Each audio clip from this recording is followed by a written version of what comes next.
Sleeper coach பஸ்ஸோட பரிதாபங்கள பத்தி தான் இந்த வீடியோல நாம தெரிஞ்சுக்க போறோம். ஏன்னா, நம்ம லாங் டிராவலுக்கு எங்கேயாவது போற சமயத்திலயா இருக்கட்டும், சென்னை மாதிரியான சிட்டீஸா இருக்கட்டும், வேற்று மாநிலங்களுக்கு போறதா இருக்கட்டும், பஸ் எல்லாம் புக் பண்ணிருவாங்க. வாட்டர் பாட்டில் தந்துருவாங்க. பிரஷ் பேஸ்ட்லாம் தந்துருவாங்க. எல்லாம் சரி ஃபுல் அண்ட் ஃபுல் கவர்டா இருக்கும். சேஃப்டியா, செக்யூர்டா வீட்ல இருக்க ஒரு ஃபீல் கிடைச்சிட்டே இருக்கும். இந்த மாதிரி இருக்கனால என்ன விஷயம் அப்படின்னு பார்த்தீங்கன்னா, பஸ்ஸுக்குள்ள அவங்கவங்க நிம்மதியா தூங்கிட்டு, ரெஸ்ட் எடுத்துட்டு அப்படியே தான் வருவாங்க. சிலருக்கு சீட் கிடைக்கும், சிலருக்கு சீட் கிடைக்காது. இப்படிதான் இருந்துட்டு இருக்கோம். அப்படிப்பட்ட சூழ்நிலையில திடீர்னு பார்த்தீங்கன்னா, அங்க உள்ள நடக்கிற ப்ராப்ளம்ஸ்லாம் என்னன்னு நெறைய பேருக்கு தெரியாது. நெறைய அங்க இருக்க ஸ்டாஃப்ஸ் நெறைய அவதிக்குள்ளாவாங்க. முதல்ல சிவிக் சென்ஸ் நம்ம மக்களுக்கு கிடையாது. சுத்தி இருக்க பொருட்கள் ஒரு பாட்டிலா இருக்கட்டும், அதுல என்னென்ன பண்றதுன்னா, வாஷ்ரூம் போய் வச்சுறதா இருக்கட்டும், அப்படி இல்லன்னா பான் பராக் யூஸ் பண்றவங்க அதிலேயே துப்பி வச்சுறதா இருக்கட்டும், அத இன்னொருத்தர் கிளீன் பண்ணுவாங்கன்னு யோசிக்க மாட்டாங்க. வாமிட் பண்ணி அங்கங்க வச்சிருப்பாங்க.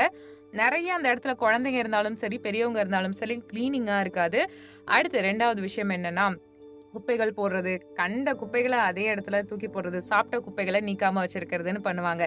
இதெல்லாம் ஜென்ரலா எல்லா பஸ்லயும் நடக்கிறது தான். அடுத்து ஒரு பெரிய விஷயம் என்னன்னா, ஃபேமிலியா டிராவல் பண்ணாம இந்த தனிச்சையா வந்து ஒரு குடும்ப உறுப்பினர்கள்ல இருக்கவங்களே டிராவல் பண்ணிட்டு இருக்க சமயத்துல பார்த்தீங்கன்னா, திடீர்னு வேற நபர்களோட நேரம் ஒதுக்குறது. அது மட்டும் இல்லாம, இந்த பேருந்துகள வந்து தவறான இச்சைக்காக யூஸ் பண்ணிக்கிறது இப்ப அதிகமா போயிடுச்சு. அது காலேஜ்ல இருக்கக்கூடியவங்களா இருக்கட்டும், இல்லன்னா திருமணமான உறவுல இருக்கவங்களா இருக்கட்டும், இந்த மாதிரி பண்றதா பெரிய ஒரு கம்ப்ளைண்ட் வந்துட்டே இருக்கு. இத யாரும் மறுக்கறதில்ல. இது நிறைய இடங்கள்ல நடந்துட்டு தான் இருக்கு. அந்த ஸ்டாஃப்ஸ் எல்லாம் ரொம்ப கஷ்டப்படுறாங்க இதெல்லாம் பார்த்துட்டு. எப்படி கிளீன் பண்றது? அவங்க கிட்ட எப்படி சொல்றது?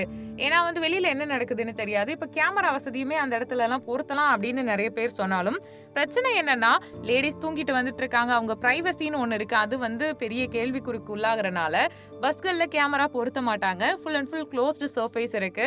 ஒரு வீடு மாதிரியான அட்மாஸ்பியர அந்த குளோஸ்டு சர்ஃபேஸ் குடுக்குறனால நெறைய தவறுகள் நடக்கிறதாவும் வந்துட்டு இங்க ப்ராப்ளம்ஸ் போயிட்டு இருக்கு. நெறைய பேர் ஈஸியா மிஸ்யூஸ் பண்ற மாதிரியும் இருக்குன்னு சொல்றாங்க. உங்களுடைய கருத்து என்னன்றத கமெண்ட் பண்ணுங்க. நம்ம சேனல லைக் பண்ணுங்க, ஷேர் பண்ணுங்க, சப்ஸ்கிரைப் பண்ணுங்க. Thank you.